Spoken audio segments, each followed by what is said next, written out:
माननीय अध्यक्ष महोदय जी, आज आपने मुझे इस सभा में बोलने का मौका दिया, इसके लिए मैं आपकी बहुत बहुत आभारी हूँ।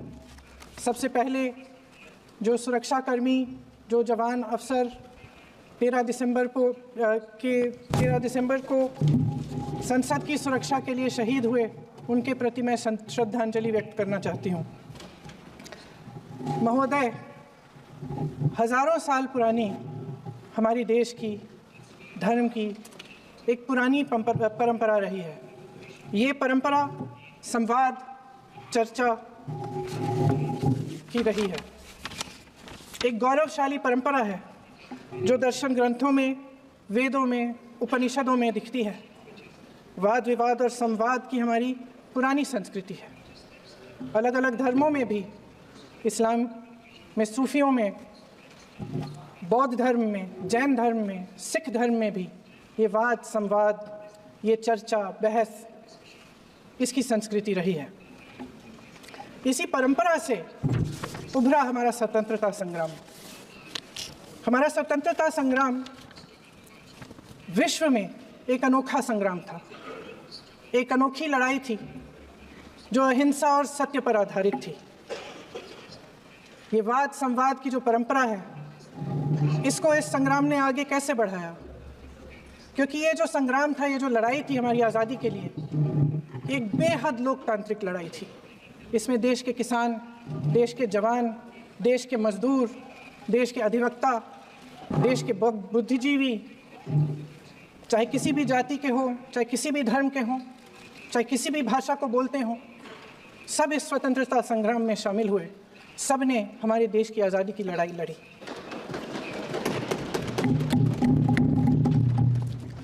और उसी आज़ादी की लड़ाई से एक आवाज़ उभरी जो हमारी देश की आवाज़ थी।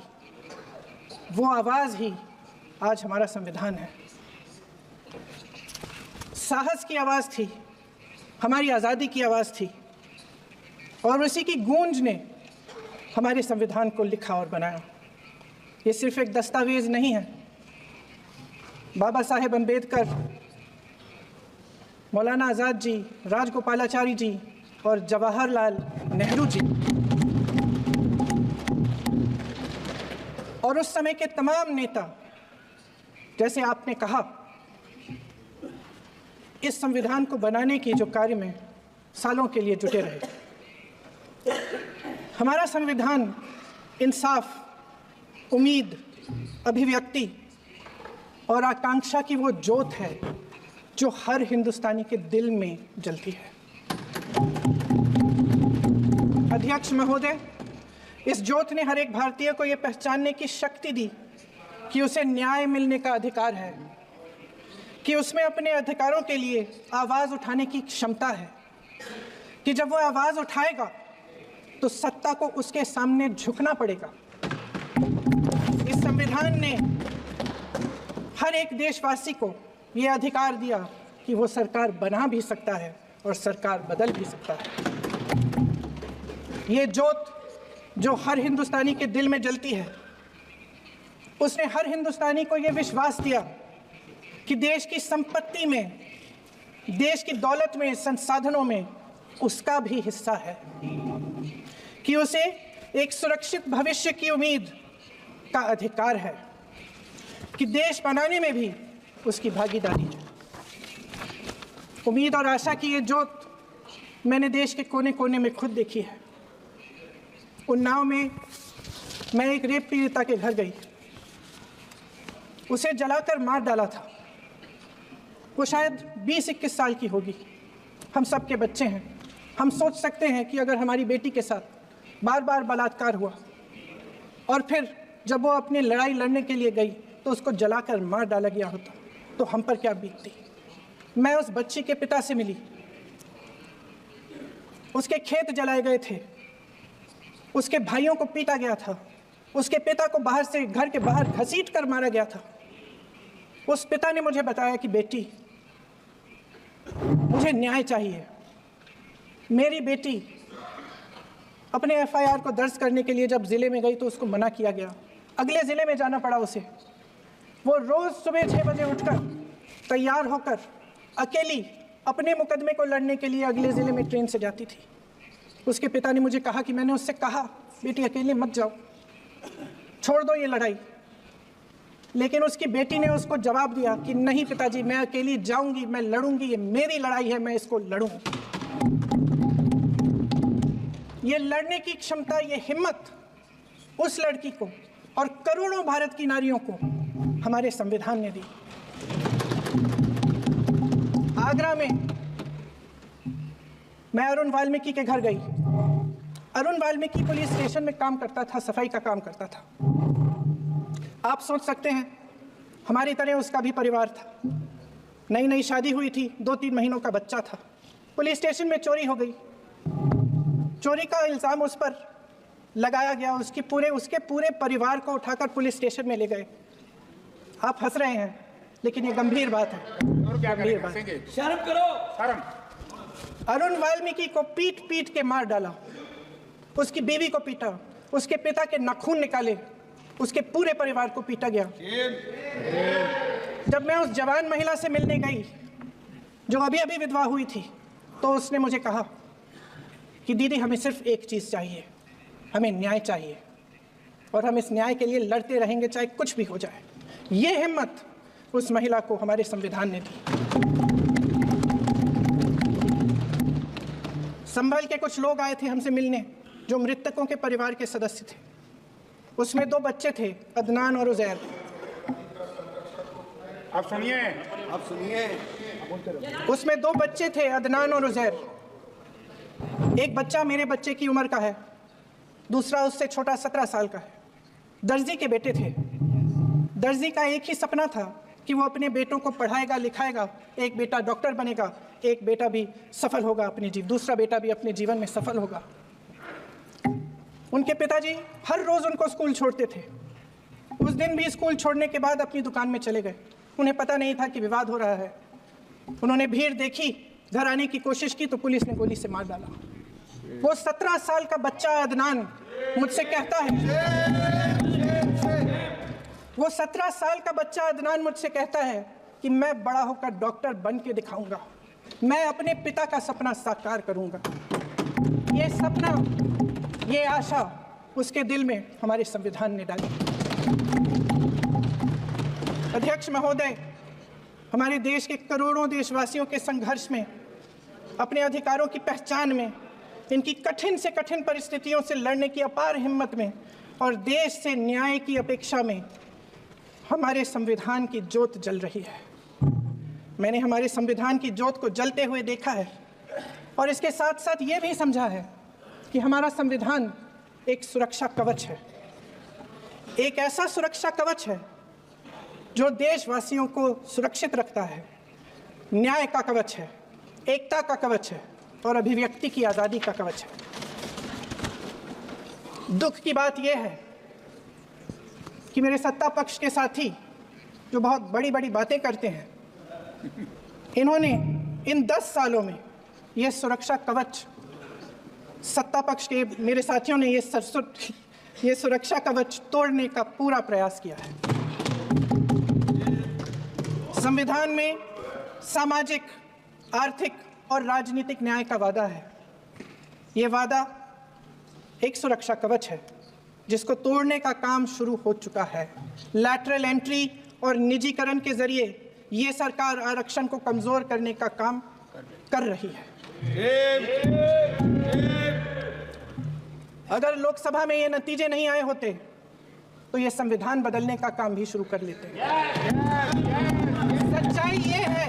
सच्चाई ये है अध्यक्ष महोदय कि आज संविधान बार बार इसलिए कह रहे हैं क्योंकि इस चुनाव में इनको पता चल गया कि इस देश की जनता ही इस संविधान को सुरक्षित रखेगी, कि इस चुनाव में हारते हारते जीतने से इन्हें एहसास हुआ कि ये संविधान बदलने की बात इस देश में नहीं चलेगी। आज जनता की मांग है कि जाति जनगणना हो। सत्ता पक्ष के मेरे साथी ने इसका जिक्र किया। ये जिक्र भी आज इसलिए हो रहा है क्योंकि चुनाव में ये नतीजे आए। ये जाति जनगणना इसलिए जरूरी है ताकि हमें पता चले कि किसकी क्या स्थिति है और नीतियां उस हिसाब से बने। इनकी गंभीरता का प्रमाण ये है कि जब चुनाव में पूरे विपक्ष ने जोरदार आवाज उठाई कि ये जाति जनगणना होनी चाहिए, तो इनका जवाब देखिए। इनका जवाब भैंस भाग भैंस चुरा लेंगे, मंगलसूत्र चुरा लेंगे, इनका ये जवाब था। ये गंभीरता है इनकी जाति जनगणना पर। महोदय, हमारे संविधान ने आर्थिक न्याय की नींव डाली, किसानों, गरीबों को जमीन बांटी, भूमि सुधार किया, जिसका नाम लेने से कभी कभी आप झिझकते हैं और कभी कभी उनका नाम धड़ाधड़ इस्तेमाल किया जाता है अपने आप को बचाने के लिए। उन्होंने HAL, BHEL, SAIL, GAIL, ONGC, NTPC, railways, IIT, IIM, oil refineries, तमाम PSU बनाए। अध्यक्ष महोदय, उनका नाम पुस्तकों से मिटाया जा सकता है, उनका नाम भाषणों से मिटाया जा सकता है, लेकिन जो उनकी भूमिका रही इस देश की आज़ादी के लिए और इस देश के निर्माण के लिए, वो इस देश में से कभी मिटाया नहीं जा सकता। 75 सालों में जनता का भरोसा रहा कि नीतियाँ बनेंगी तो जनता की भलाई के लिए बनेंगी। जल जंगल जमीन का अधिकार मिला आदिवासी भाई बहनों को। इंदिरा जी ने बैंकों का राष्ट्रीयकरण करवाया, खदानों का राष्ट्रीयकरण कराया। कांग्रेस और UPA की सरकारों में शिक्षा का, भोजन का अधिकार मिला। 75 सालों में जनता का भरोसा मिला। पहले संसद चलती थी तो जनता की उम्मीद होती थी कि सरकार महंगाई और बेरोजगारी पर चर्चा करेगी, कोई उपाय निकालेगी, कोई रास्ता निकालेगी। लोग मानते थे कि अगर कोई नई आर्थिक नीति बनेगी तो देश की अर्थव्यवस्था को मजबूत बनाने के लिए बनेगी, तो भारतीय बाजार को मजबूत बनाने के लिए बनेगी, उनके भविष्य को मजबूत बनाने के लिए बनेगी। किसान और आदिवासी भाई बहन भरोसा करते थे कि यदि जमीन के कानून में संशोधन होगा तो उन्हीं की भलाई के लिए होगा। आप नारी शक्ति की बात करते हैं। आज चुनाव की वजह से शायद इतनी बातचीत हो रही है नारी शक्ति के बारे में, क्योंकि हमारे संविधान ने महिलाओं को यह अधिकार दिया, उनकी शक्ति को परिवर्तित किया वोट में। और आज आपको पहचानना पड़ रहा है कि महिलाओं के बिना, कि नारी शक्ति के बिना ये सरकारें नहीं बन सकती हैं। इसीलिए आज आप नारी शक्ति की बातें दोहरा रहे हैं। जो आप नारी शक्ति का अधिनियम लाए हैं उसको लागू क्यों नहीं करते? वो 10 साल बाद लागू क्यों होगा? क्या आज की नारी 10 साल इंतजार करेगी उसके लागू करने के लिए? क्या बात है, क्या बात।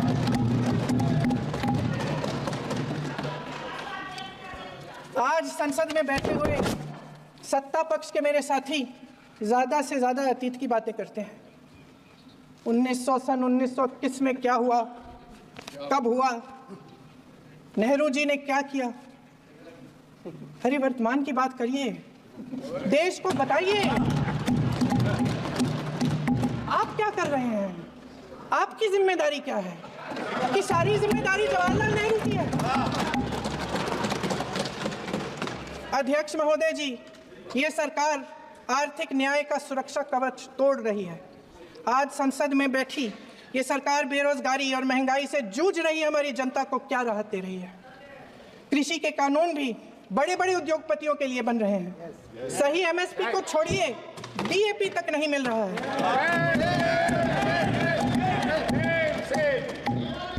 वायनाड से लेकर ललितपुर तक इस देश का किसान रो रहा है। आपदा आती है तो उसको कोई राहत नहीं मिलती।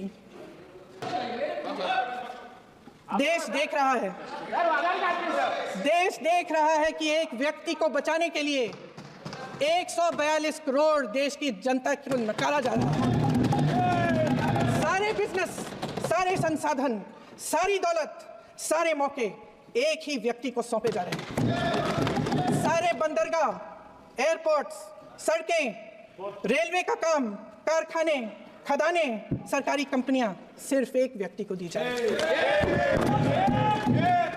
जनता के मन में हमेशा यह विश्वास होता था कि अगर कुछ नहीं है तो संविधान हमारी सुरक्षा करेगा।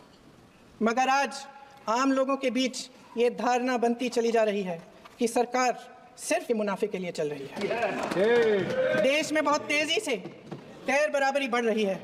जो गरीब है वो और गरीब हो रहा है, जो अमीर है वो और अमीर हो रहा है। इस सरकार ने आर्थिक न्याय की भी सुरक्षा कवच तोड़ दिया है।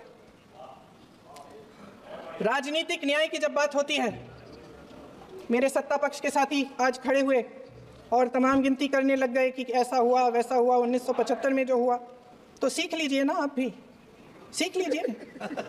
आप भी अपनी गलतियों के लिए माफी मांग लीजिए। आप भी बैलेट पे चुनाव कर लीजिए। आप भी बैलेट पे चुनाव कर लीजिए। दूध का दूध, पानी का पानी हो जाएगा। आप राजनीतिक न्याय की बात करते हैं, सरकारों को पैसों के बल पर गिरा देते हैं। मेरा आग्रह है कि अपन संविधान में सकारात्मक बोले।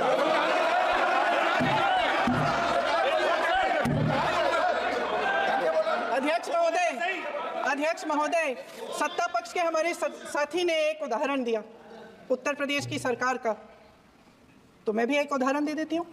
महाराष्ट्र की सरकार का मैं भी एक उदाहरण दे देती हूँ। हिमाचल की सरकार को तोड़ने की कोशिश किसने की? पैसों के बल पे की। गोवा की सरकार, तमाम उदाहरण है। क्या ये सरकारें जनता ने नहीं चुनी थी? क्या संविधान इन पर लागू नहीं था? पूरी देश की जनता जानती है कि इनका हस्ती है, जानती है कि इनके यहाँ तो वॉशिंग मशीन है, तो यहाँ से वहाँ जाता है वो धुल जाता है। इस तरफ दाग, उस तरफ स्वच्छता। और मेरे कई ऐसे साथी हैं जो इस तरफ होते थे उस तरफ चले गए, मुझे दिख भी रहे हैं वॉशिंग मशीन में, शायद धुल गए हैं। अध्यक्ष महोदय, जहां भाईचारा और अपनापन होता था, जहां हमारे संविधान ने एकता का सुरक्षा कवच दिया था, वहां शक और घृणा के बीज बोए जा रहे हैं। एकता का सुरक्षा कवच तोड़ा जा रहा है। प्रधानमंत्री जी यहां सदन में संविधान की किताब को यूं माथे से लगाते हैं, लेकिन संभल में, हाथरस में, मणिपुर में जब न्याय की गुहार आती है, उठती है, तो उनके माथे पे शिकन तक नहीं आता। शायद समझ नहीं पाए हैं कि भारत का संविधान संघ का विधान नहीं है। भारत के संविधान ने हमें एकता दी, हमें आपसी प्रेम दिया। उस मोहब्बत की दुकान जिस पर आपको हंसी आती है, उसके साथ करोड़ों देशवासी चले। करोड़ों देशवासियों के दिल में एक दूसरे के लिए प्रेम है, घृणा नहीं है। इनकी जो विभाजनकारी नीतियां हैं, उसका नतीजा हम रोज देखते हैं। राजनीतिक फायदे के लिए संविधान को छोड़िए, देश की एकता को भी ये रख नहीं सकते, इसकी सुरक्षा नहीं कर सकते। हमने संभल में देखा, मणिपुर में देखा। दरअसल इनका कहना है कि अलग अलग इस देश के अलग अलग हिस्से हैं, लेकिन हमारा संविधान कहता है कि यह देश एक है और यह देश एक रहेगा। जहां खुला विवाद होता था, अभिव्यक्ति का सुरक्षा कवच होता था, इन्होंने भय का माहौल पैदा किया है। सत्ता पक्ष के मेरे साथी अक्सर 75 सालों की बात करते हैं, लेकिन इन 75 सालों में ये उम्मीद, आशा, ये अभिव्यक्ति की ज्योति कभी थमी नहीं, कभी बुझी नहीं। इस देश की जनता ने खुलकर आलोचना की, निडर होकर धरने किए, प्रदर्शन किए। जब जब जनता नाराज हुई, तब तब सत्ता को ललकारा, उसे चेतावनी दी, बड़े से बड़े नेताओं को कटघरे में खड़ा किया, उनसे जवाब मांगा, न्याय मांगा। इस देश के छोटे छोटे से नुक्कड़ की दुकानों में, चाय की दुकानों में, इस देश के घरों में, गलियों में, मोहल्लों में, अखबारों में, प्रकाशन घरों में, न्यायपालिकाओं में चर्चा कभी बंद नहीं हुई। लेकिन आज ये माहौल नहीं है। आज जनता को सच बोलने से डराया जाता है, धमकाया जाता है। पत्रकार हो या विपक्ष का नेता हो या किसी यूनिवर्सिटी का प्रोफेसर हो, छात्र संघ हो या कर्मचारियों का संगठन हो, सबका मुंह बंद कराया जाता है। किसी पे ईडी, किसी पे सीबीआई, किसी पे इनकम टैक्स, फर्जी मुकदमे लगवाए जाते हैं, जेल में डाल दिया जाता है। विपक्षी नेताओं को जेल में डाल दिया जाता है, उनको सताया जाता है। किसी को नहीं छोड़ा इस सरकार ने। देशद्रोही कह के उत्तर प्रदेश में मुझे याद है कुछ अध्यापिकाएं प्रदर्शन कर रही थी, उन पर मुकदमा डाल दिया देशद्रोही का, उन्हें देशद्रोही कह दिया। इन्होंने देश का पूरा माहौल भय से भर दिया है। इनकी मीडिया की मशीन झूठ फैलाती है, तरह तरह के आरोप लगाती है, और शायद वह भी भय में ही है। महोदय, मैं इस सदन को याद दिलाना चाहती हूँ कि ऐसा डर का माहौल देश में अंग्रेजों के राज में था। जब इस तरफ बैठे हुए गांधी की विचारधारा वाले लोग आज़ादी की लड़ाई लड़ रहे थे और उस तरफ वाली विचारधारा वाले लोग भय में रहकर अंग्रेजों के साथ साठगांठ कर रहे थे। लेकिन अध्यक्ष महोदय, भय का भी अपना स्वभाव होता है। भय फैलाने वाले हमेशा भय का खुद शिकार बन जाते हैं। ये प्रकृति का नियम है। आज इनकी भी यही हालत हो गई है। भय फैलाने के इतने आदी हो गए हैं कि खुद भय में रहने वाले हैं, चर्चा से डरते हैं, आलोचना से घबराते हैं। कई दिनों से हम मांग रहे हैं कि चर्चा करिए, लेकिन चर्चा करने की हिम्मत ही नहीं है।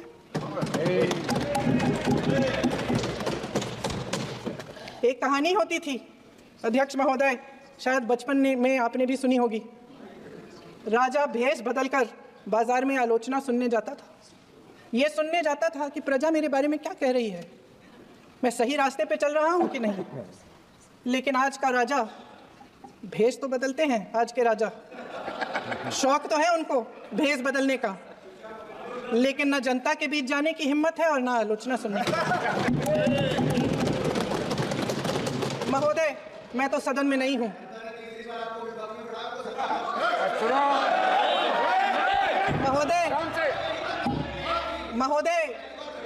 महोदय, जनता में बहुत विवेक है, ये सही है।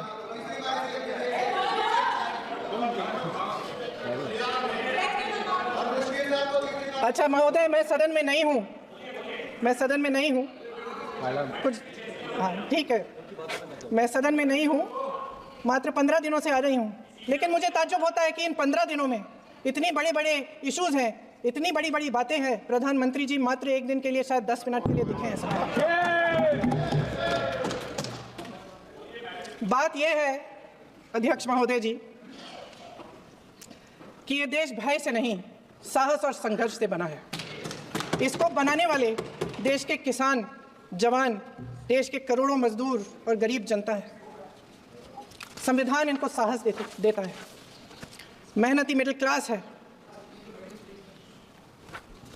और इस देश के जो करोड़ों देशवासी हैं, जो रोजाना भयंकर परिस्थितियों का सामना करते हैं, उनको साहस देता है। वायनाड में जो आपदा आई, उसमें एक छोटा लड़का था 17 साल का। 6 घंटों के लिए उसने अपनी माँ को बचाने की कोशिश की। 6 घंटों के लिए आप सोच सकते हैं कि अगर नदी की धारा बह रही है, नाराज है, आप अपनी माँ को पकड़े हो, 6 घंटों के लिए पकड़े रखते हो कि मेरी माँ बच जाएगी, और अंत में वो माँ भी बह जाती है। उस लड़के का साहस, उन महिलाओं का साहस जो पीड़ित हैं लेकिन फिर भी अपनी लड़ाई लड़ रहे हैं, उन संभल के बच्चों का साहस जिनके पिताजी अभी अभी गुजर गए लेकिन फिर भी उनके सपनों को साकार करने की हिम्मत है, उनका साहस है, वो साहस इस संविधान ने दिया है। वो आत्मविश्वास इस संविधान ने दिया है। ये देश भय से नहीं चल सकता, ये देश साहस से ही चलेगा। भय की भी सीमा होती है, और जब वो सीमा पार हो जाती है, जब किसी को इतना दबाया जाता है कि उसको लगने लगता है कि अब मेरे पास खोने के लिए कुछ नहीं है, तब उसमें एक ऐसी शक्ति पैदा होती है जिसके सामने कोई कायर खड़ा नहीं हो सकता। ये देश कायरों के हाथों में ज्यादा देर तक कभी नहीं रहा है। ये देश उठेगा, ये देश लड़ेगा,